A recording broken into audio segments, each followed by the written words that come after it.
All right. Hello, everyone. My name is Jack. I'm the president of the RIT University chapter. We have Chris here giving us our final demo for 3D Workshop Weekend. We're going to be taking a look at some KeyShot. I'm going to hand it off to him, and he's just going to take it away. Go ahead, Chris. Awesome. Well, thank you, Jack. Really appreciate it. Yeah, okay. So the kind of goal today is to look at some basics of product visualization and look at a lot of the kind of principles and foundations that you can go ahead and then apply to any of your rendering as you're going along. So it's more about kind of these soft skills and things to look for in rendering rather than going through like specific KeyShot things. There's a lot of great tutorials online, but I think it would be most beneficial to kind of go ahead and do this. So let me share here. Oops.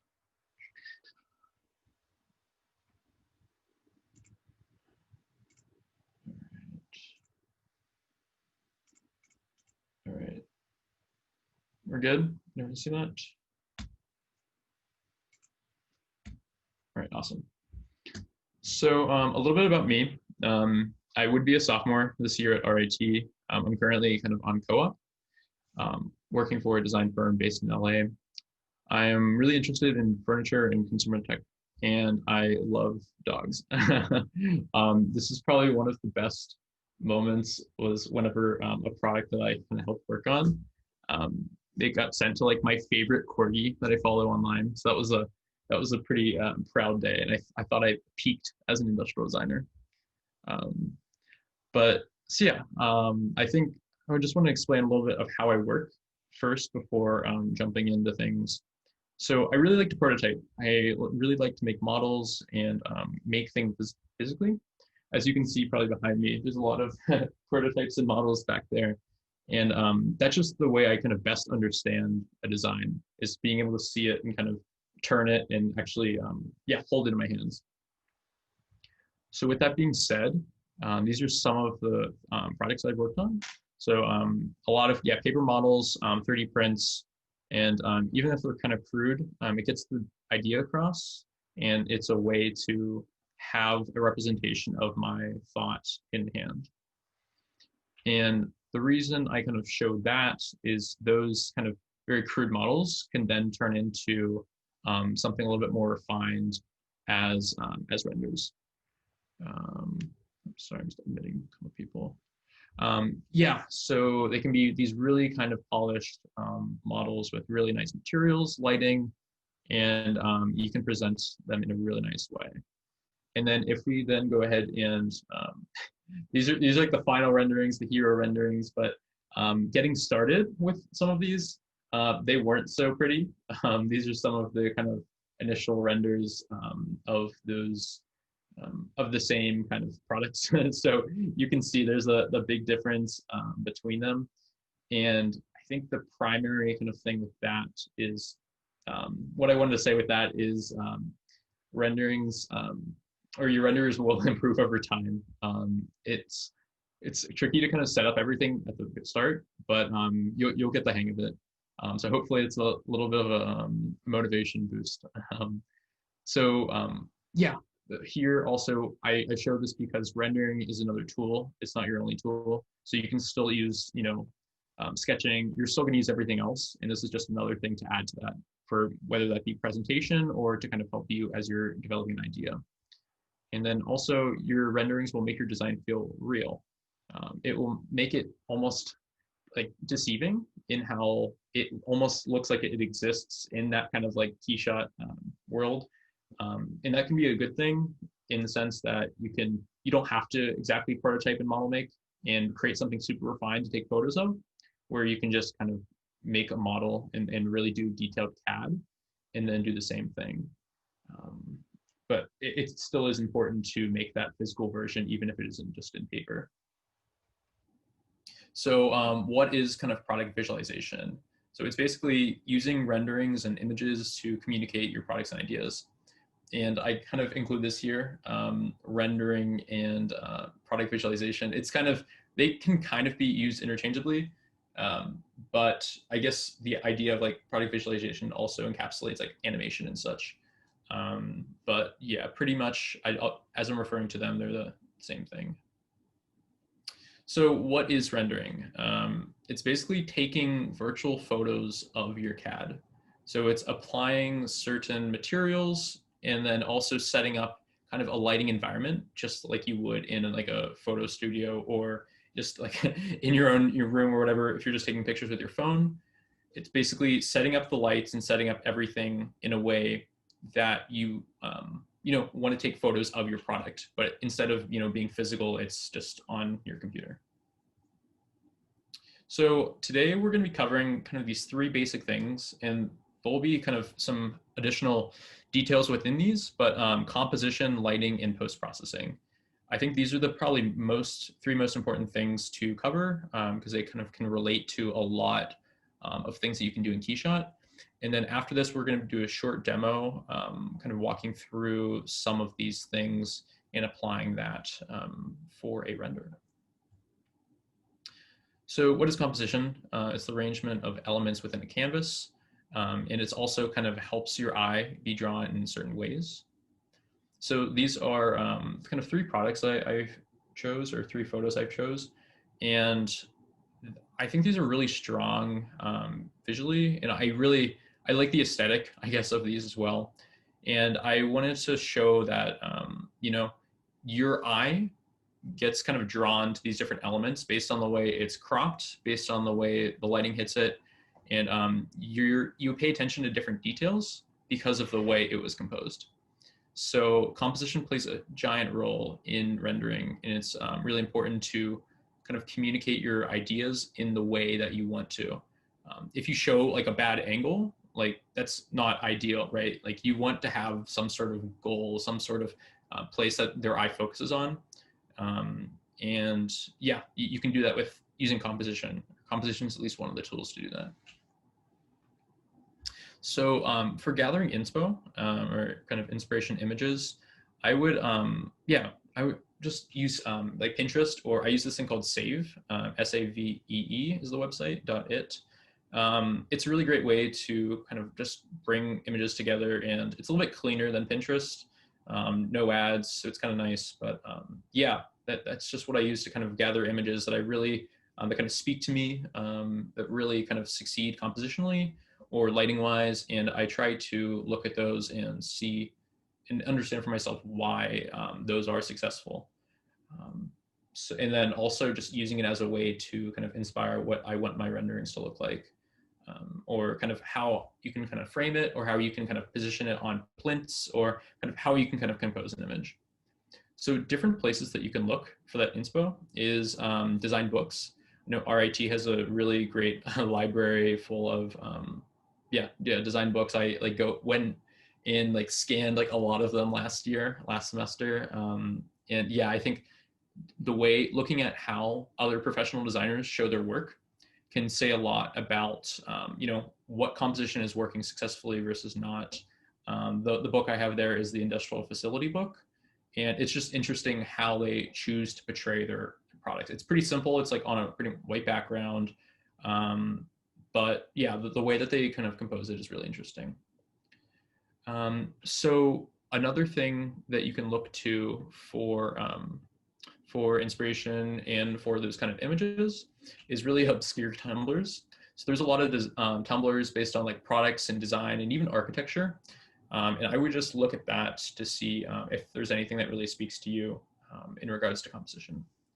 And then also you can look at kind of brand social media. So this is kind of Google's Instagram, and a lot of their kind of visualization and renderings and images have been really pretty compelling. And it's interesting to see how different images can affect, how you feel. And I think just making note of that and kind of putting those all in one place just so you can reference them as you're going through and rendering your product. Okay, so kind of with that, it's important to do thumbnailing. So kind of getting a basic sense of what you want your product to look like framed in KeyShot. And so these are examples from a previous project I worked on, a planter. I showed at the beginning there. And these are just some of the kind of process sketches of like thinking about how I really want to convey this product and through the renderings. So looking at it, just sitting on a kind of white background, having, here dirt that would, yeah, kind of represent, yeah, just show kind of an extra element, like just communicate that it is a planter. And yeah, just kind of really trying to document different shots and doing as much as I could before jumping into KeyShot. So that whenever I'm in KeyShot, I said, okay, I want to get this shot. I know exactly what I want to do. And I'm not just kind of playing around. And yeah, I have here, go into KeyShot with a plan. I think from a more basic level, or whenever you're not as familiar, there's a lot of different settings in KeyShot and you can kind of get overwhelmed pretty easily. So I would really recommend, yeah, just trying to come in with a plan and knowing, having a general sense of what you're going for. So lighting is very important. I think a lot of people emphasize, creating these like special materials and creating things that are just perfect and like represent, accurately what they are in real life.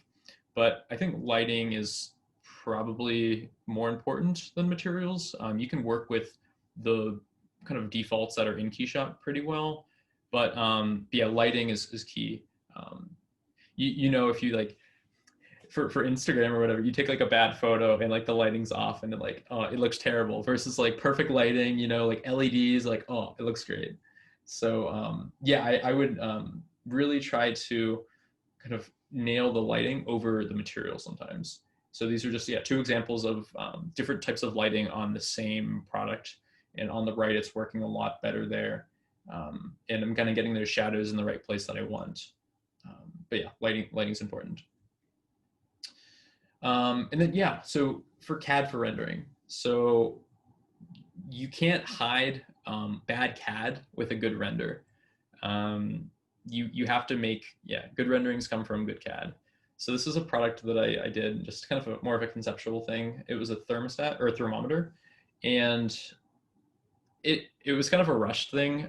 It didn't really have too much of a purpose, like form wise and such. And it turned out like the render itself is like, I think it's great. Like it has these like really nice shadows, has a speckled texture, like materials are cool, but like the idea is like whatever. So I think really making sure that you do good CAD in order to get something that you're really happy with.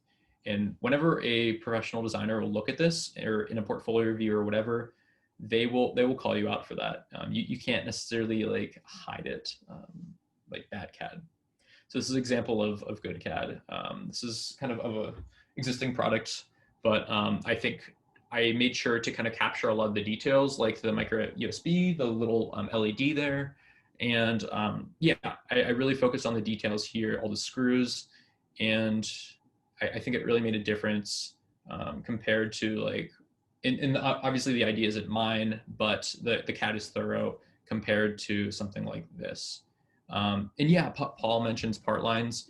I think getting your product as real as it can really help your renders and just make it feel real, which is the goal.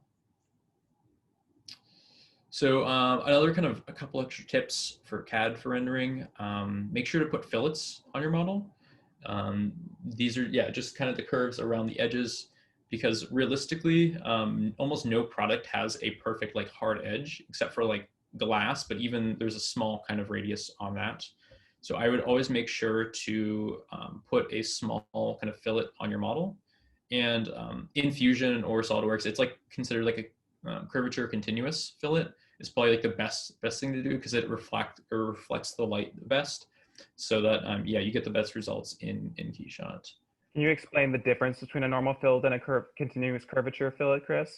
No, I cannot, and all I Can I? know is that you should use the curvature continuous. It's like following, it follows the form of the object versus yeah, just being like just a general round over. I can't explain it, but that's Continuous curvature uses an exponential curve into the corner, which basically means there is no single point where the surface goes from a flat surface into a fixed radius curve.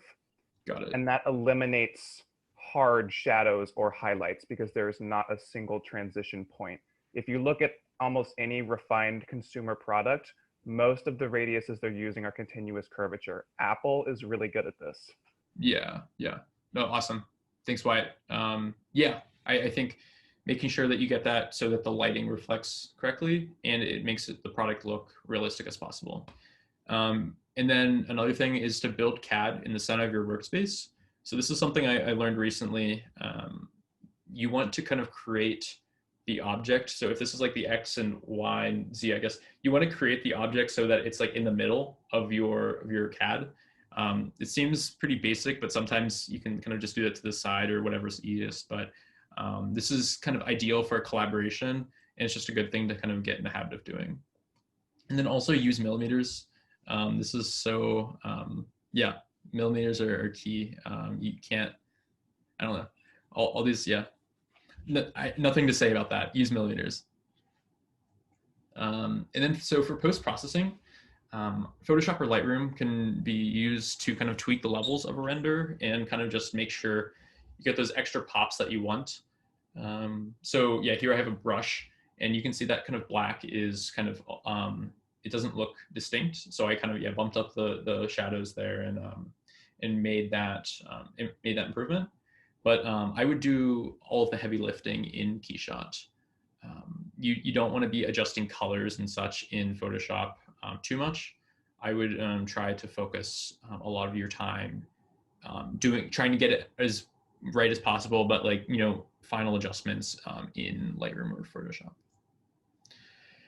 All right, so we covered a lot here, but I'll share this presentation with you guys. But yeah, kind of key success here, or like the main kind of takeaways, is think of rendering like taking virtual photos of CAD. So you're setting up the environment and such.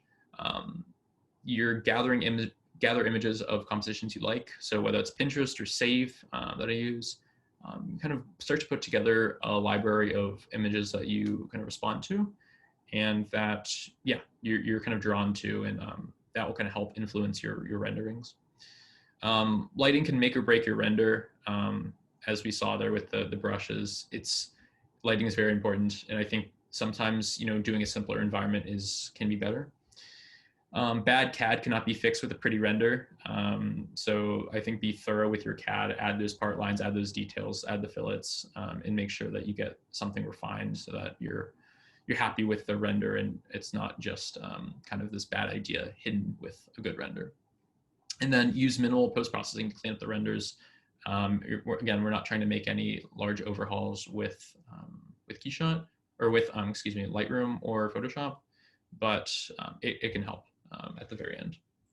And then I've included here a couple of people that I think do really great work.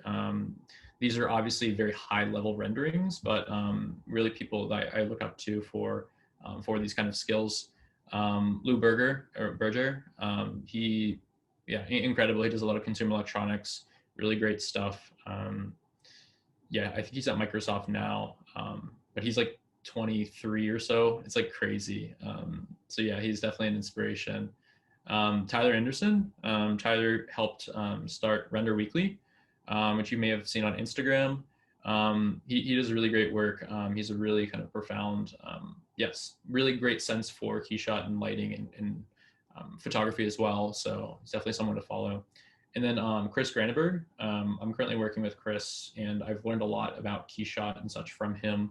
But he does a lot of really interesting experiments. And one thing that you probably can't tell like through Instagram or whatever is like some of these ideas are like so quick for him, and that's just because he's had so much experience designing for various people like Kareem Rashid, PepsiCo, and others. But yeah, it's really pretty cool to see some of his work.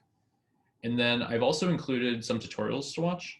I try to include the hyperlinks in the presentation, but you'll probably just have to look these up and just like type like KeyShot or whatever afterwards. But Liam Martin is that first guy. He does these HDR lighting setups, and then also Esben Oxholm is another one. This white on white rendering. These are I would consider like beginner kind of KeyShot tutorials. Moving forward, you have this kind of improving your workflow, and then also looking at the material graph. And then kind of more advanced things would be like creating your own materials like the wood, and then also creating like an interior scene. This isn't necessarily like required, I guess, for an industrial designer to know, but it can really help elevate your ideas and yeah, present them in a way that you're happy with. So yeah. All right, so we're gonna do the rendering demo. So let me go ahead and share the presentation with you guys just so you have it. One sec here. Yeah, if there's any questions, I'd love to hear those. But yeah, I just put the link to the presentation. It's in Dropbox, but I put the link there in the chat so you can access that. But, all right, I think we'll go ahead and get started. Cool.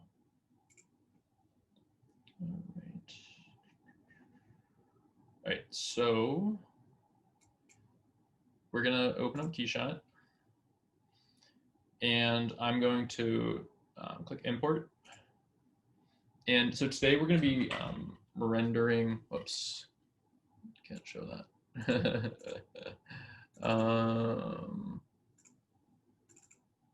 All right, we're gonna be rendering this guy, Hydro Flask. So I made a pretty basic model of it. And I think one of the best ways to learn about rendering, and then something I've started to do, is kind of model and then render existing products. So just taking things around you, for example, like this speaker, and really just looking at the details and seeing how, how it's put together, how, the screws go through, part lines and various things. It really helps to kind of understand what is happening in existing products to better understand that will inform, how you design. So yeah, so today we're going to be kind of rendering this guy. We're going to be adding these kind of labels. So we have the logo there, and then like the text logo at the bottom, if you can see it. But yeah, and then I believe there's a question here. Isha says watching photography studio lighting setup videos helps too. Yeah, for sure. Yeah, I think just looking at photography, a lot of parallels can be drawn to rendering from photography. So yeah, that's great. Okay, cool.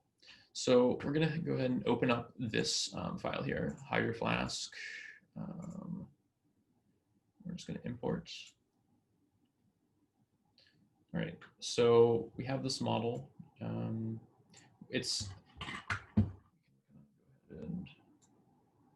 just going to move this window. All right, cool.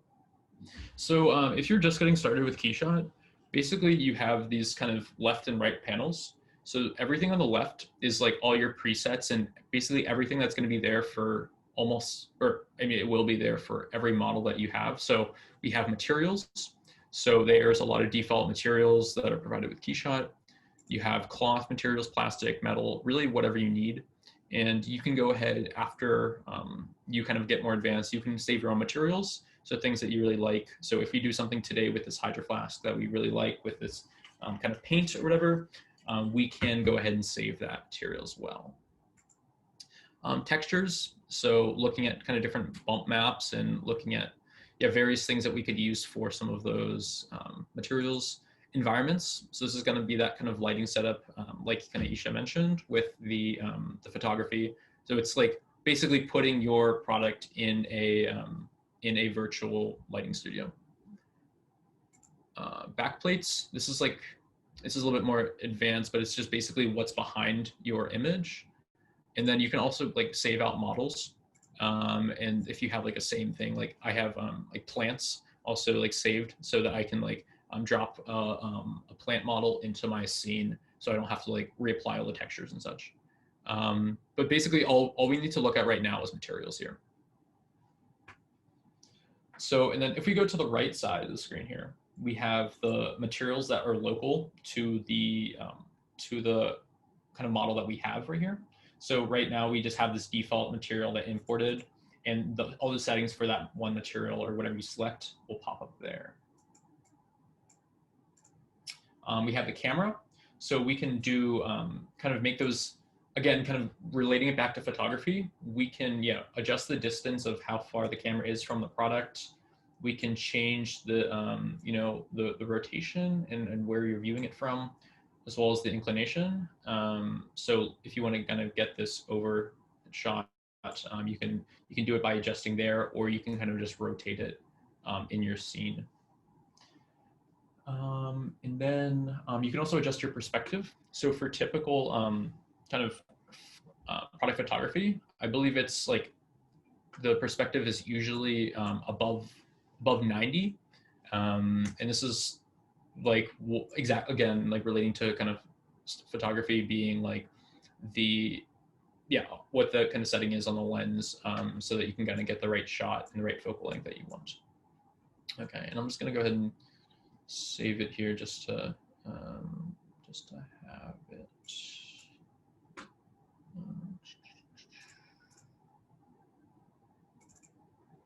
Cool.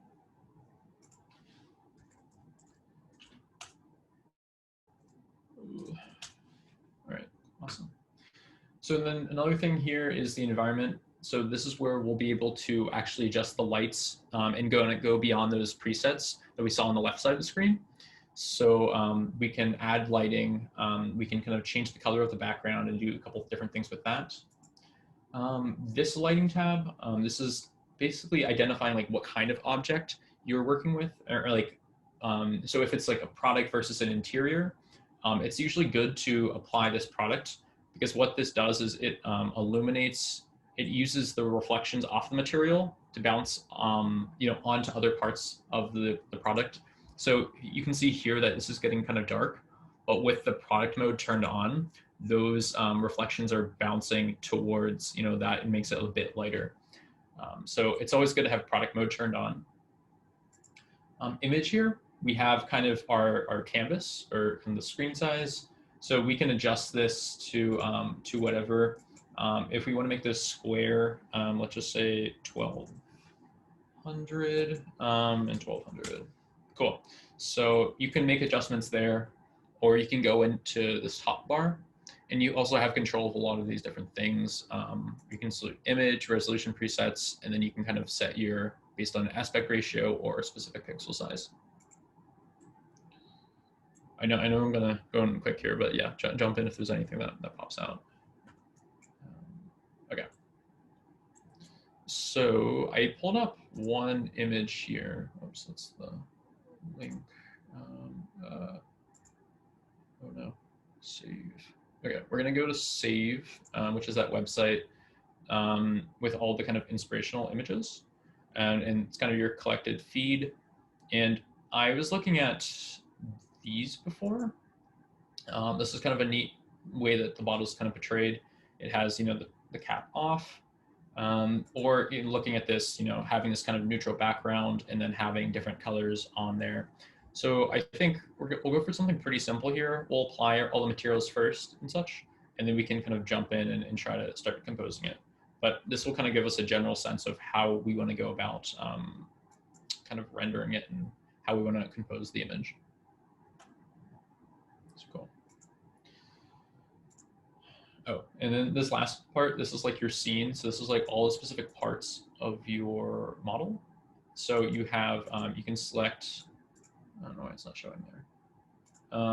You can select the different parts of your model, and that's kind of how you'll assign materials. Okay, so what we can do is looking at the product that we have in front of us. We have a black material, or black plastic on the kind of the top, or the cap. So we'll go ahead and apply that first. So I'm going to go to this left panel here, and I'm going to, on the materials tab, I'm going to do black plastic. And I have a couple custom ones here from various people, but there's also this like just default hard rough black plastic, which we can apply. So I'm going to go ahead and select this, and so it's showing up as this element here. So I'm just going to go ahead and drag from here to here that black plastic. So we can see it kind of it renders there, and it's giving us giving us that. Oops, sorry. Yes, and this is recorded, and I'll share it later as well. Yeah, so this is kind of the black plastic that we're going for. And we can also go ahead and apply, I'm going to do a different black plastic because it's a different, I believe this is a TPU material versus a, like a, I honestly don't know.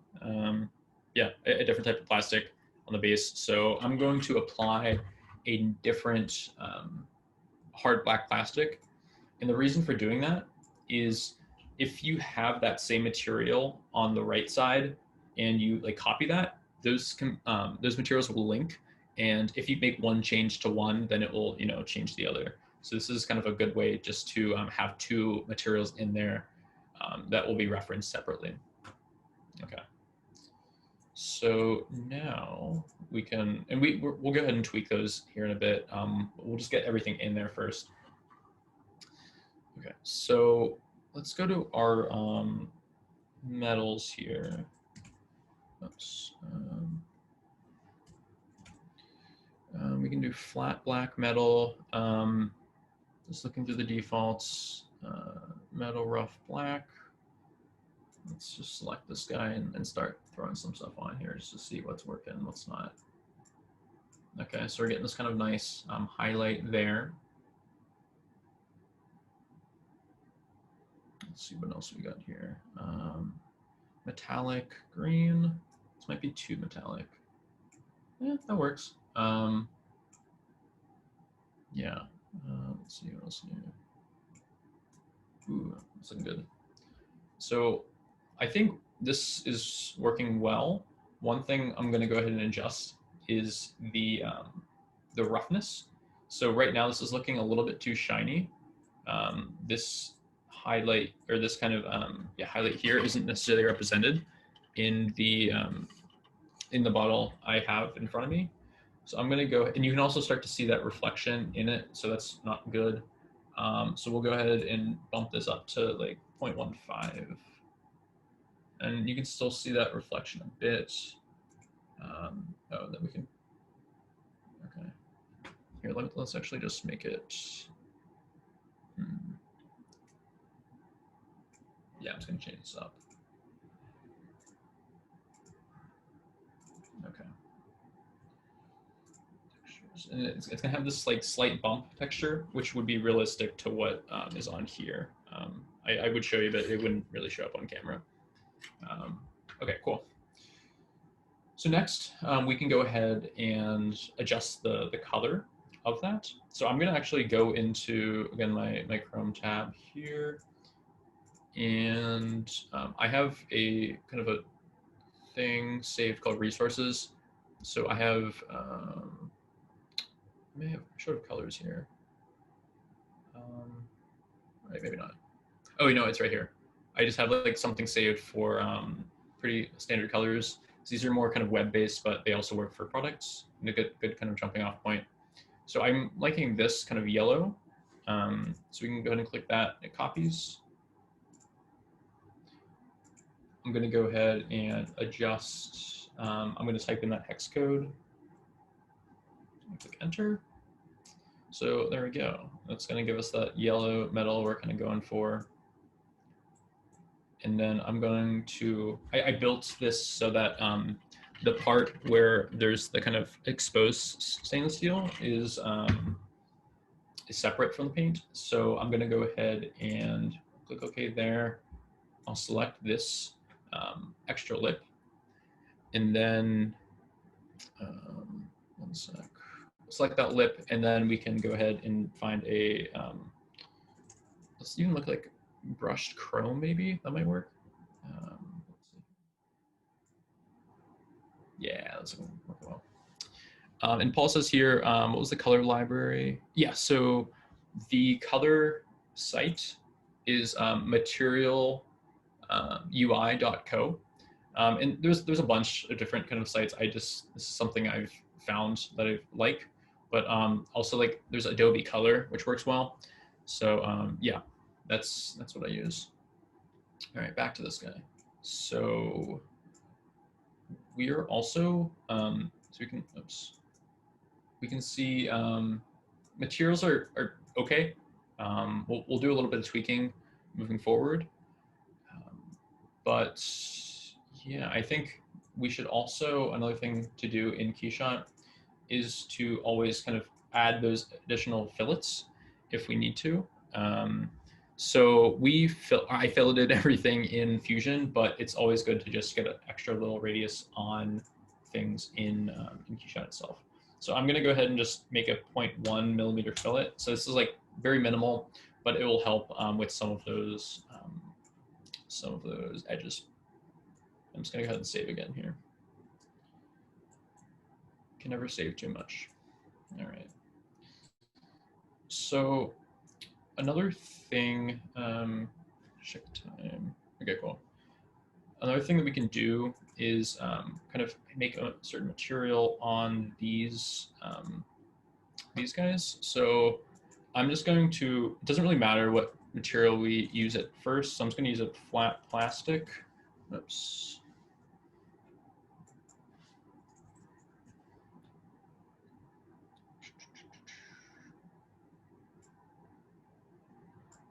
All right, so it doesn't really matter, but now what we're gonna do is select this, and this might be a little bit more advanced, but we're gonna do this, I'm not even gonna try to pronounce that, but it's basically like a shinier material. And what we're going to do is make it so that it gets you this kind of spun detail. So you can kind of see that, it gives you that really nice, on the product itself, a really cool kind of way that the light reflects. So we're going to try to replicate that. So what we can do is we're going to be adjusting the bump map. So basically, you know, something, it's basically mapped onto your material, but it adds this little bit of texture that makes it feel a little bit more real, because all the objects around us aren't mirrors. They have a little bit of texture to them. And I'm seeing there also this, this little bit messed up. So we'll go ahead and change that here in a second.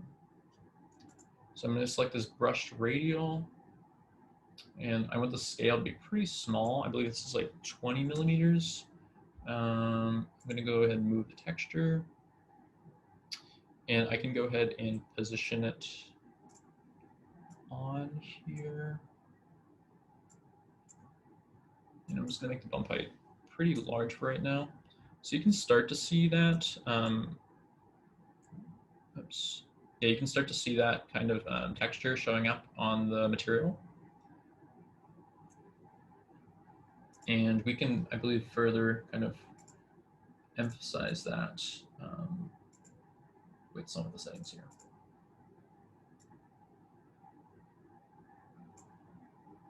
So I'm just going to go ahead and make this 1, so that gets us.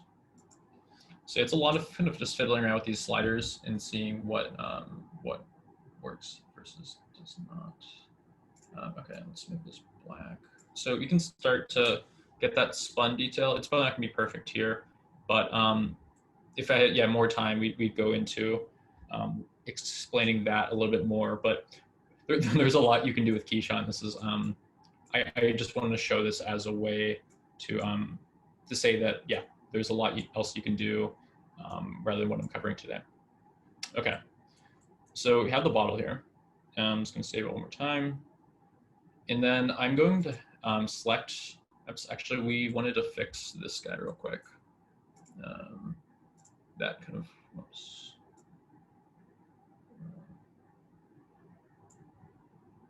We want to select this and make it not brushed. Chrome rough, show what we're going for. Cool. All right, so what we can now do is select this, like the main body. And we're going to go ahead and add those kind of labels. So I've selected this, the main body here. I'm going to double click on it, and that will get us the material settings. And I'm going to change this to Hydro Flask, Hydro Flask yellow, and then save that. It's no longer that flat black material. Okay, cool. So then labels. So if we just click this plus button here, we can add a label texture. Oops. We're going to go into, all right, we'll add the kind of, that, I don't know, the main like icon there first. So we're gonna put this on the front. So just looking kind of from the top down, or actually we can position it. So you can like click on, you know, the body and it will start to kind of move it around. I'm not gonna go for something too precise here, but it's more at the top of the bottle. So I'm just gonna select mount there. And this can be further adjusted, like the positioning of it on the right here with the move texture tool. Yeah, and it's scaling correctly because I exported it from Illustrator in the correct, you know, however many millimeters. I believe it's like 25 by 40 or something. But it's scaling correctly because I did that there. So it's just using the DPI to do that. Okay, so that's positioned. It looks a little bit off. Move this over slightly. Okay, cool. Now what we can do is add another label for the text. Hydroflex asset 2. And I'm gonna go ahead and move this down and translate. And again, referencing the physical product itself. It's kind of at this lower part here. That looks good to me. I'm just gonna move this up a little bit. Just center it on there.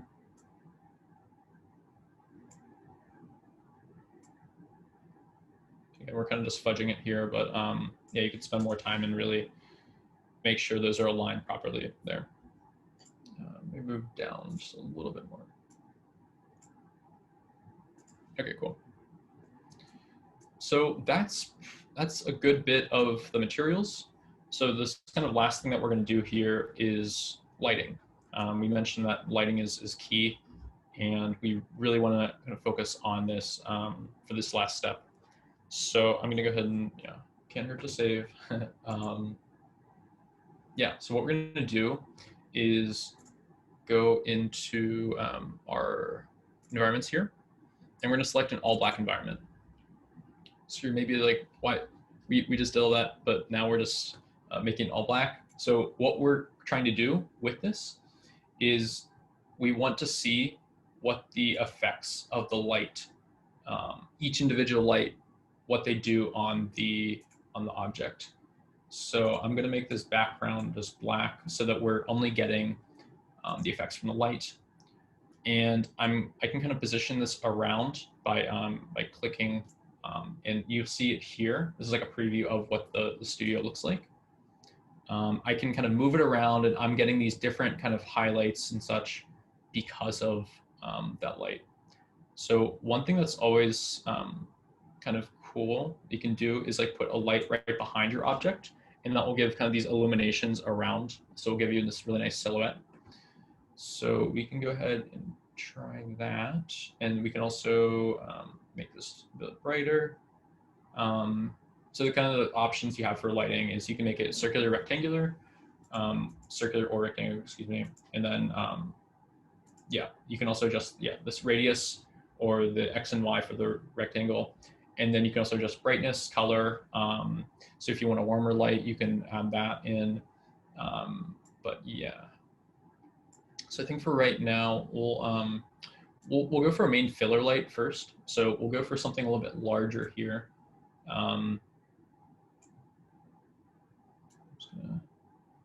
So this will be like the main light source that we're getting on the product. And maybe let's try to position it so it's like on the logo side there. And then you're also getting this really nice reflection. So that's working pretty well. Okay. So now we can add another pin, and I'm just going to hide the first one so that we can see what the impact is of the second pin. I'm going to make this a bit smaller, and the goal with this is to emphasize kind of a detail that we might not have yet done with the larger pin. So I'm really liking that kind of that edge, that kind of detail you get there. So I'm going to try to make a rectangular pin that goes along that kind of rim and gives you a really nice highlight all the way around. So I'm making this a really thin kind of rectangle. And then I'm going to kind of try to position it so it's giving you that reflection. Maybe we need to make this a little bit longer.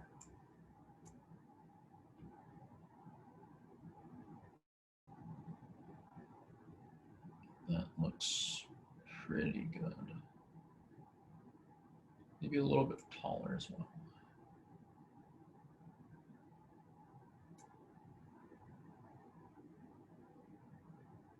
Okay. All right, we'll call it there for now. So then we can put the other light on and see what the impact of that is. So we have this really nice harder highlight from that first pin, and then we have a softer kind of reflection, or so we have a softer kind of highlight from that second one. So that looks good. And then another thing that we probably want to do, actually we'll keep it like that for now. So I'm going to go ahead and make that background. I'm going to change that back to kind of a white or a slight gray. So it's still looking a bit dark here. But what we can do is adjust this kind of color here. So you have two kind of different settings for the background color. This, the one in the HDRI, this is like the background of the product itself. So versus the one here in settings is your actual, the background of the frame. So we're gonna adjust this guy to be brighter so it reflects a little bit more light. If we do it white, it gets rid of all of our details there. So probably somewhere about here is working pretty well. Okay, cool.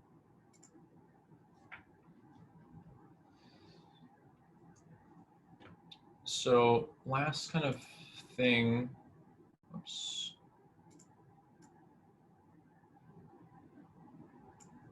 One sec. Okay, cool. All right, so basically so far we've applied materials, we've gotten a label on there, and we've kind of, adjusted the lighting so that we were getting those really nice highlights that we're going for. And we've also, we tried to kind of do a little bit of that bump map on that, on the brushed circle. So now I think it'd be good to do a really nice shadow, a hard shadow. I don't know if these examples have it on there. I don't think they do. Oops. I guess this one kind of does. You have this a little bit harder of a shadow here. So that will be the last thing that we'll do with this. So I'm going to make this actually a little bit darker again.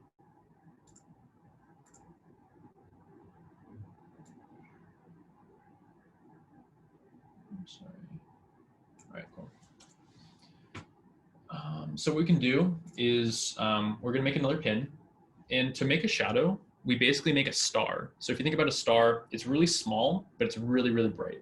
So we're going to make the radius of this 1, but like the brightness of it like 1,000. So yeah, position there. I'm going to move this around, and we're starting to kind of get this weird effect. But yeah, you start to see that at the bottom there of where the light is hitting, or where that reflection is hitting. So I'm gonna move this up and adjust the kind of rotation of where this is hitting. So I probably want it, if I'm looking at it from this angle, it'd probably be good to have it like about right there. It's kind of making sense for this render at least.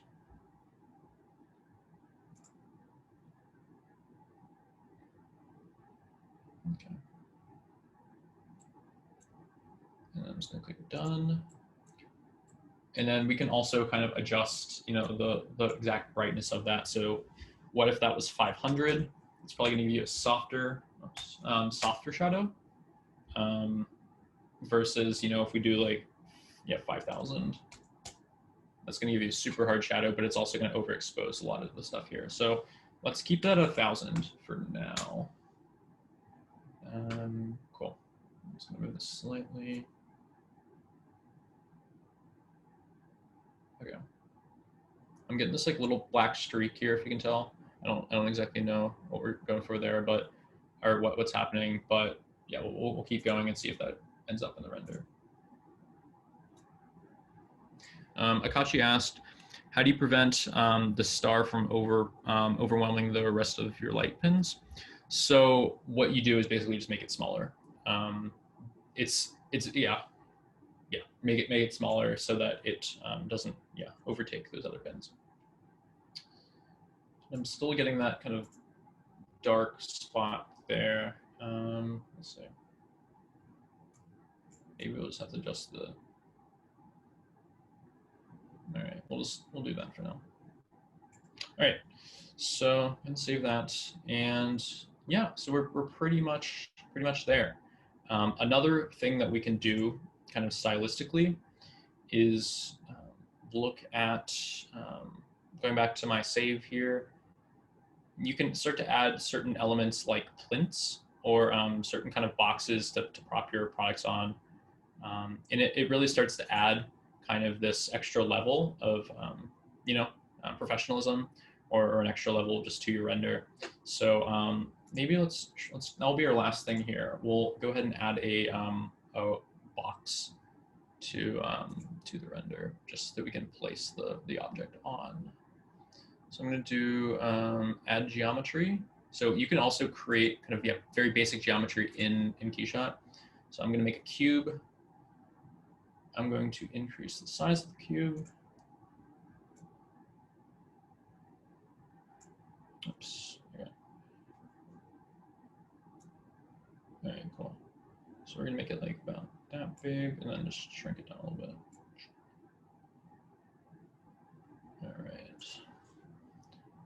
And then with the Hydro Flask, we can move it up. And then there's this thing here. It says snap to lower object. And it's just going to snap back down and sit on the block. I'm going to make sure this is actually sitting on the ground as well. Oh, okay. And I'm also going to add a ground plane. Cool. All right, so we need to add a slight fillet onto the cube just to make it realistic. I'm going to find a flat white material for my cube, or not cube, but plinth.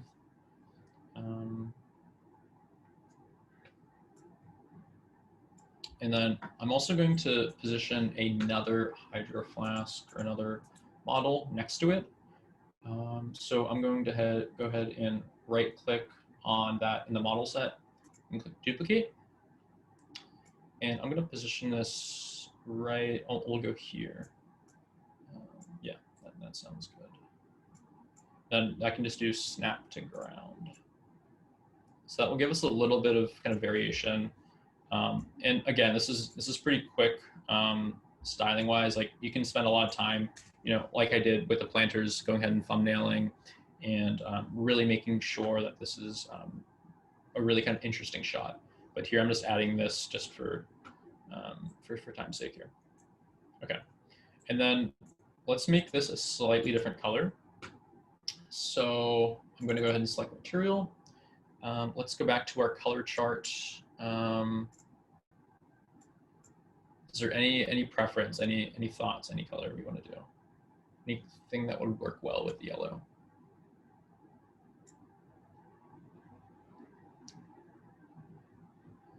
Purple. Purple. Oh my God, that scared me for some reason. Yeah, purple. Let's do that.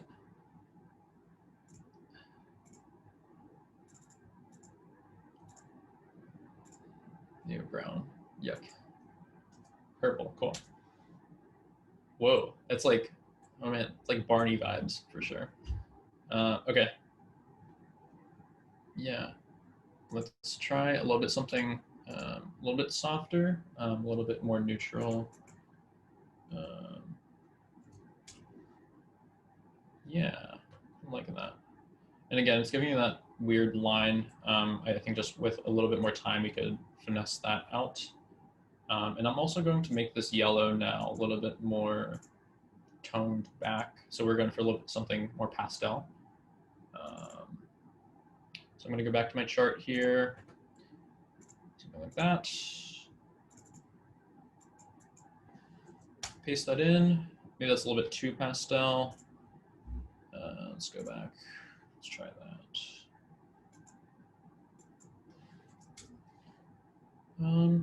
Yeah, I'm not. Yeah, that looks good to me. Maybe just bump that slightly. Okay, cool. All right, so we can click OK, and we're pretty much done. The last thing to do, and we're kind of running out of time here, but it would be to adjust kind of where, adjust the camera. So if we go into this, we can kind of start to rotate around it and see where we want to be positioned. I'm liking this shot, and then I'm going to go ahead and adjust the image size, the resolution to be a portrait shot.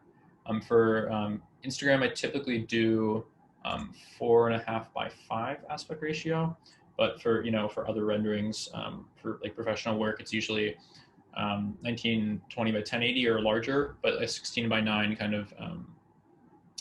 of aspect ratio. So that's working pretty well. I'm gonna increase the perspective to, let's say, like 140. So it's giving us like a nice kind of straight lines on either side of the object. So this is a little bit more of a stylistic thing, but like getting it a little bit more isometric. That's just a personal preference. But yeah, I'm liking that. So yeah, that's pretty much it. I can go ahead and with rendering it, I can just click render here, and I can select the format, so the file type and such of the image. So I can do PNG, JPEG, TIFF, or Photoshop file. Another really interesting thing that you can do is you can render different passes of the object. So if I wanted to do additional work with this in Photoshop, what I would be able to do is do a clown layer. And basically, here, if we just search clown layer, it should show. So it's basically like this really weird looking like thing, but it basically breaks down each material to a color so that you can easily like select the color on Photoshop and then adjust that. So that's something that you can do here in KeyShot, is you can render various passes, or you could just render the final image like we're going to do. So I'm going to make this, let's say 1920 by 2400 or 2400, and then samples. So samples is like every time like your computer calculates the lighting and such and how it's bouncing off of this product. So I usually do about 200 samples, and this can hurt some laptops to do a higher number of samples, but we'll go ahead and just start that rendering, and it's going pretty quick here, but yeah. That's pretty much it. George, real quick, he asks here, what perspective do you use for things? Yeah, I usually use anywhere from 90 to like 200 or 300, which is getting like pretty close to ISO. But yeah, thanks Jack again for letting me kind of present. I hope this was kind of helpful. I know it's a lot. I know it's like with a lot of these things, like it's easy to just kind of spew a lot of knowledge, or maybe not knowledge, but a lot of information. Yeah, I know it's difficult to always pick up. So yeah, if there's any questions, I'd be happy to answer those. Yeah. Yeah, I just want to say thanks, Chris, for doing this. Yeah, guys, if you have any questions, you can always follow us on Instagram, IDSARIT, and you can ask us questions, or we can sort of forward you along to somebody else. If you're at RIT, we can also connect you with someone if you're interested in knowing a little bit more. If you're not, we can also just help you out as well. And yeah, I also wanted to add, just from doing a lot of these, the best thing about these quick demos is it's not about having all the answers. It's about knowing how to ask the questions. You really just want to know what's possible with these programs. And then you can actually, you know, obviously we encourage you to use Google and YouTube or whatever. There's no problem with that. There's no shame in that. That's how a lot of us learn, especially KeyShot. And thank you, Chris, for providing us with some options for that. And does anyone have any questions before we end this session? All right, awesome. Yeah, feel free to reach out. My Instagram is the same as my name, Chris.Ference, or I guess my name doesn't have a dot in it. That'd be kind of interesting. But yeah, Chris.Ference on Instagram. Yeah, feel free to ask any questions. I love to help with your kind of renders or whatever questions you may have. Yeah, awesome. Do you guys mind if I take like a quick like screenshot or like a picture? Like this is like how we do pictures now in 2020. It's like on Zoom. So yeah, okay, cool. 1 sec here. All right, everyone smile. Don't blink. All right, we all good? Sheether, you looking good there? All right, awesome. Make sure. All right, cool. Man, they just keep coming. Oh boy. All right. This is gonna make a great collage someday. Such a great collage. All right, everyone smile. Cool. I got a couple. Logan, you blinked, but that's okay. I'm just kidding. All right, awesome. Thanks, Jack. I appreciate it. Thanks so much. Thanks everyone who joined us. Remember to follow us on Instagram. We got some new events coming up. Really exciting. So you can always ask us for the Zoom link for that. Really appreciate you guys being here. Thank you so much, Chris. Thank you to everyone who's done one of these demos, and have a great day. Rest of your weekend. Yes. Goodbye. Thanks, Jack. Yes.